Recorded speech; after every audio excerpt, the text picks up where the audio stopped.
capitales, o sea, tenemos 32 ciudades capitales, y se multiplican más de 10 veces los libramientos que hacen posible eludir el atasco o el cambio de escala de velocidad y de tránsito por medio de los libramientos, ¿no? Entonces, esto empezó a ser un negocio privado de baja escala hace varias décadas, pero actualmente ya definitivamente es un negocio que se llama producto de los modelos APP o Triple P, proyecto público-privado, que trae capital español o de cualquier otra nacionalidad extranjera, y que tienen la virtud de financiarizar la construcción, ampliación, mantenimiento, la conservación de las redes como negocios privados por segmentos. En Estados Unidos hace 100 años que ya las carreteras eran, como en toda la historia, en algunos tramos gestionadas con peajes privados. Hasta la fecha hay tramos, esta es la carretera del señor fulano de tal que atraviesa su tierra, ¿no? Y hay una caseta a la entrada y le cobra. Entonces eso ha ido alternativamente siendo cobrado y siendo liberado. Pero lo que quiero mencionar respecto a la pregunta de Josefina, que es yo creo de interés para todos, es que este proceso significó incorporar los costos de las carreteras construidas desde 1928 a precios actuales como valor corriente de un bien. Entonces la carretera ya no es patrimonio, es un bien. Igual que el agua deja de ser un recurso natural y se compra y se desperdicia como cualquier cosa en el mercado. Igual las carreteras dejan de ser patrimonio nacional y se convierten en objeto de consumo por el que uno paga. Las soluciones a la congestión del tráfico en la Ciudad de México, que siguen este principio, meten todo al mercado como la mano mágica, no invisible, sino la que soluciona los congestionamientos de la ciudad. Y bueno, es verdaderamente increíble que el mismo principio neoliberal se aplique para resolver lo que sea. Hagamos infraestructura. Antes, en la época del predominio priista, se decía hagamos obras, compadre, ¿no? Pero tenía otro sentido. Ahora estamos ya transnacionalizados, globalizados, y actualizar las inversiones como activo vivo me parece que es una medida pues genial para los financieros que están sentados en Wall Street viendo a ver de dónde sacan, ¿no? Pero sí reforma la gestión pública del territorio a partir de este otro uso valorizador del espacio económico, ¿no? Entonces, pues muchas gracias. Quisiera referirme a los ferrocarriles de Estados Unidos que incidieron en la época de Porfirio, pero mencionar que fueron primero los ingleses, incluso antes que la construcción de la estación Victoria y del ferrocarril hacia el norte de Londres, que diseñaron una red y perdieron la competencia 50 años después. Finalmente, en 1876, México construyó e inauguró su primer tramo de ferrocarriles, pero ya no eran ingleses, ya eran norteamericanos, y el trazo era geoestratégico, quizá fundamentalmente económico, pero geoestratégico, y sigue el mismo trazo vigente, que hace 15 años dejó de servir al transporte de personas. Es una barbaridad, sin duda. Y bueno, Canacar y los Estados Unidos, ¿no? Las líneas camioneras en Estados Unidos no se han podido poner de acuerdo. O sea, hay diferentes ideologías en los segmentos de la burguesía, de la clase dominante, la oligarquía y los subalternos. O sea, se expresan y ejercen sus prácticas de dominación de manera distinta. Y los transportistas de Texas son particularmente conservadores en todo sentido. Sin embargo, son los que más estudios financiaron para hacer y empujar los corredores del Telecan, sin duda. Entonces, ese es el enfoque, pero ya mencionábamos otras actividades que también frenan el paso fronterizo, ¿no? Son los agricultores estadounidenses que nos han hecho perder nuestra soberanía alimentaria hace varias décadas, 30, 40 años, y que no les conviene que haya afluencia de productos mexicanos, o creen que no les conviene. Yo creo que el mercado daría para todo, pero tiene ese neoproteccionismo que mencionaba Calderón, Jorge Calderón hace un momento, es definitivamente algo muy arraigado, ¿no? O sea, tenemos 600 años de capitalismo luchando entre proteccionismo y liberalismo, y entonces las políticas de comercio internacional están en uno o en otro extremo. Y finalmente concilian, y eso es lo que está pasando, nada más que es muy lento el proceso, no nos vayan a quitar, ¿no? O sea, ¿cómo les vamos a dejar entrar mexicanos? Solo 20 empresas. O sea, es increíble, solo 40 kilómetros, ¿no? O sea, y allí tienen que cambiarse las cajas, digo, los tractores que remolcan las cajas y también los choferes. Ya vienen de regreso el mexicano y ya se emplea el estadounidense.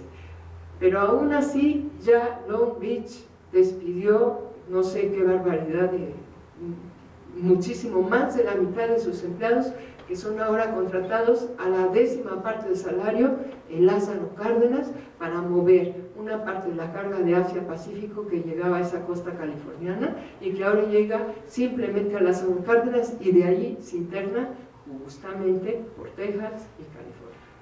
Entonces, muchas gracias, Josefina. Las otras preguntas de la gestión del territorio y desde el porfiriato, todo eso lo podemos platicar. Más bien yo te pediría, oye, ¿de dónde sacaste esta información? En fin, algo que pudiéramos hacerlo así. La segunda pregunta, que es un comentario de Francisco Javier Alejo, en el que diría, wow, sí, la relocalización provoca desequilibrios y tensiones, trae ventajas y desventajas. Y hay en la economía regional, en la ciencia regional, un amplio desarrollo. Hay una escuela específica, los de AMCTER se dedicaron a recuperar este planteamiento. Yo solo recuerdo la función de Alonso, así se llama, es un norteamericano de origen inglés que tiene apellido español, Alonso, y él hace modelos de localización en donde se aprecia, yo creo que es de lo más sofisticado que conozco, cómo una ventaja se convierte en desventaja y viceversa, según los factores de la localización que él modela. Entonces, desde la perspectiva de plazos medios y plazos históricos, definitivamente no tengo más que coincidir con el comentario que me parece muy elocuente y muy interesante de Francisco Javier Alejo, ¿no? Mencionaba, solo quiero recuperar de lo que él planteó, la perspectiva de largo y corto plazo, que es fundamental. O sea, espacio y tiempo no son en realidad separables, y para una economía integradora necesitamos este juego de dimensiones y de visiones, ¿no? Dice que para los Estados Unidos la relocalización del norte al sur, del noreste al sureste, de Virginia y eso a Texas, también fue un vuelco de la costa atlántica a la costa del Pacífico, y es coincidente con la transformación que sucede en México, llevando del centro al sureste el petróleo, es como un eje hacia la parte de menor desarrollo relativo, y el auge del Pacífico, que trajo prácticamente Sonora y Chihuahua al alcance de Jalisco y Guadalajara. Esta polaridad de las atracciones se ha suavizado a medida que ha progresado el Telecán, lo cual es curioso, y quería mencionarlo, que tiene que ver con este fenómeno de relocalización que ocurre en Estados Unidos y que tiene que ver con el noreste de México, pero también con el noroeste de México. O sea, México era un país centrado entre montañas, y en este cambio que señala Francisco Javier Alejo, México se despliega hacia las costas. Entonces hay una coincidencia histórica, después de 500 años sucede esto, es un cambio impresionante. Jorge Calderón nos habla de las dinámicas del proceso de integración que vinculan áreas y regiones hacia Estados Unidos, y solicitaba una opinión sobre el ASPAN y los grandes corporativos y empresas transnacionales que estuvieron asociados para volcar la infraestructura, no solo de la gestión fronteriza, sino concretamente del paso de frontera. Solo tengo datos para decirle que ya es de 6 horas el paso, en lugar de días, que Mexicali sigue sin abrir servicios al paso, está cerrada la frontera los domingos de todo el año en Mexicali, y que definitivamente hay un hábitus, o sea, como dice este sociólogo, hay una práctica de discriminación y de incorporación que es, todos los que hemos pasado la frontera lo notamos, ¿no? Al mismo tiempo que encontramos paisanos del otro lado, incluso gente que nos habla en español, encontramos gente que se ha desnacionalizado, o sea, está polarizada la desnacionalización con el aprecio tanto del nacionalismo gringo como del nacionalismo mexicano. Deme el producto mexicano, no quiero el producto gringo, dicen en Juárez, ¿no? Y en Tijuana pues vienen los gringos a comprar las hortalizas y cargar el tanque de gasolina según esté más barato, más alto que allá, más que los mexicanos irse a San Diego, aunque también lo hacemos, ¿no? Entonces creo definitivamente que la mejoría de los cruces no se va a resolver hasta que se pongan de acuerdo los empresarios que parecen estar afectados de ambos lados, sobre todo del otro lado, porque realmente no les llegamos ni en tamaño ni en costo a nivel competitivo, es un segmento muy pequeño. Entonces lo que temen, el temor del empresario está relacionado con su seguridad del control del negocio, no con el negocio en el real ahorita, ¿no? Porque ahí no les afectaríamos, podríamos ser hasta socios minoritarios en enorme cantidad de cosas sin problemas. Y bueno, muchos empresarios migrantes mexicanos han demostrado que eso es posible y comercial. Para el reciente libro de la doctora Eugenia y Alicia Girón, de empresarios mexicanos exitosos del otro lado. O sea, de esto tenemos tradición, que yo sepa, desde los años de 1830 y 40 ya hay migrantes de los Altos que siguen recorriendo las mismas rutas de migración y que tienen enlaces del otro lado. Y también sé que el tequio de Oaxaca se toma la mesa de nuestras tradiciones prehispánicas en Chicago.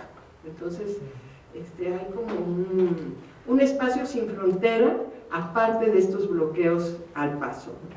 Entonces estos bloqueos al paso van a subsistir por este neoproteccionismo, al amparo de la apertura comercial y de liberalismo. Hay estas otras prácticas de control que son súper conservadoras, desde mi impresión, y esa es mi opinión. Sí.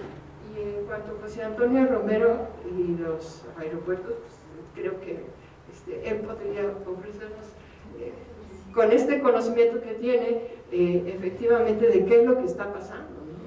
O sea, para Estados Unidos el asunto de la frontera es un asunto de seguridad.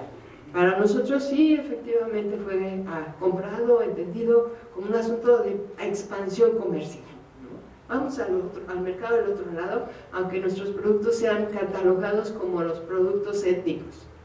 Todos los productos mexicanos son productos étnicos, todos los mexicanos somos étnicos. Para nosotros los étnicos pues son las etnias, los indígenas, el 10% de México, ¿no?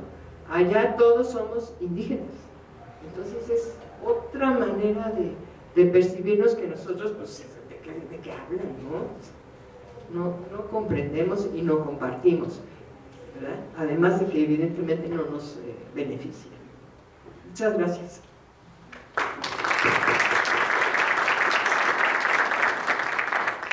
Muy bien, bueno, pues entonces vamos a hacer la entrega ya formal de la constancia que por acuerdo de Asamblea de la Academia ha aceptado a la académica Margarita Rosa Camarena Luz como miembro del número para ocupar el sitial número 70, después de haber sido aprobado su ingreso por unanimidad y de haber presentado satisfactoriamente en sesión pública su disertación titulada Libre Circulación de Mercancías en Norteamérica.